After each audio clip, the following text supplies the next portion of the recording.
Welcome to the Pantheon Parenthetical. My name is Lance Ash. Ringo Starr came to visit me. We were walking around my grandparents' old property across the street, and I was showing him, where the car wash used to be, and the chicken house. And I felt compelled to explain these things as if he was a visitor from Mars or something. He told me that one of his aunts used to keep chickens, and it prompted me to ask him, do you often do this? I mean, do you visit with just regular people, commoners, non-celebrities? And if so, do you do this to, try to stay in touch with, regular human existence, And he said he didn't. It wasn't a habit of his, but if he was driving around and he happened to see something interesting, he would stop and usually rely on his celebrity to affect egress into people's lives, maybe get a cup of coffee out of it or whatever. I said, well, I don't know about the people who are living here at my grandparents' house now, but they're regular people. They probably have a cup of coffee. So he turned his back while I broke into the house.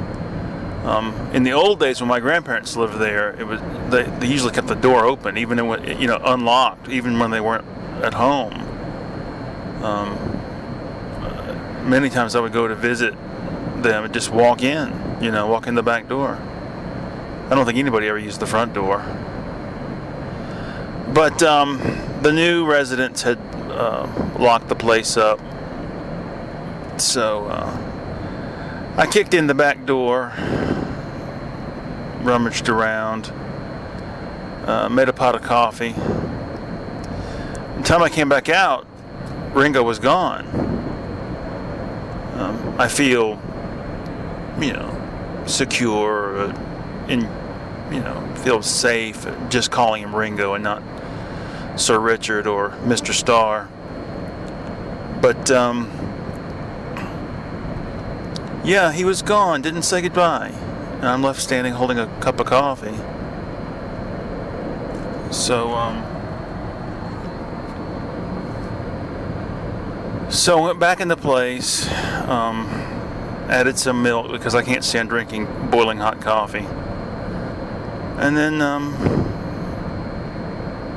I kind of wandered around through the backyard out to where the woods begin.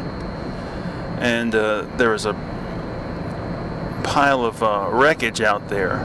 Not wreckage, but it was a dumping ground for machine parts and stuff that my grandfather didn't feel like hauling off to the landfill. So I'm walking around all this kudzu-choked ruins, and I came across a box, somewhat preserved from the elements by its being protected. It's being inside of an old what do you call it? Like, not portable refrigerator, but small refrigerator. And the box was, moldy and decrepit, but not as bad as 30 years out in the woods would lead you to believe. And I looked inside the box, and it was full of record albums, which pissed me off. Most of them were garbage, but there was, in amongst them, a copy of Paul McCartney's Red Rose Speedway. I think it's just a Paul McCartney album, not a Paul McCartney and Wings. But anyway, not my favorite record by him at all. But I thought, oh shit, I missed my chance. I could have got Ringo to autograph this. So, that brings us to the end of this episode. Thank you very much for listening.